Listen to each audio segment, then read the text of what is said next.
2000 বছর পরে আর 2000 বছর আগে মসজিদ তৈরি হয়ে গেল, কাবা মসজিদ। আল্লাহ তাবারক তাআলা বললেন, যাও তোমরা ভুল করার পরে আমার আরশে এসে ক্ষমা চাইলে আমি মাফ করে দিলাম।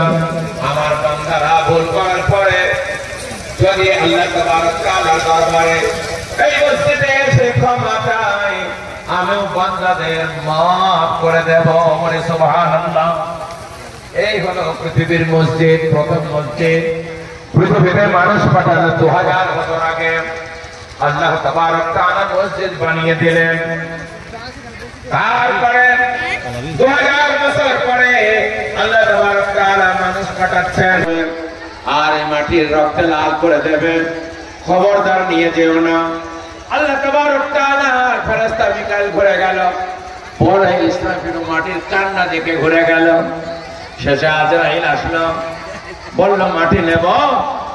আজরাইল মাটি নিতে এসেছে, তারা মাটি বলল খবরদার নিবা না, আমাকে নিয়ে যাবে আর আমার রাতে মানুষ তৈরি করবে আর এখানে এসে রক্তাক্ত করবে। আজরাইল বলল শুনবো না, একদিকে তোমার ক্রন্দন আর একদিকে আল্লাহর হুকুম। তোমার ক্রন্দন শুনবো না, আল্লাহর হুকুম শুনবো, ওসব চলবে না। বিভিন্ন কিসমের মাটি আল্লাহ যেমন বলেছিলেন সেইভাবে বিভিন্ন রকমের মাটি নিয়ে চলে গেলেন। কিছু রাঙা মাটি, কিছু এঁটেল মাটি, কিছু পাঁক মাটি, কাদা মাটি, কিছু বেলে মাটি, দোআঁশলা মাটি, সব রকমের মাটি নিয়ে আল্লাহ তাবারক তাআলার ফেরেশতা আজরাইল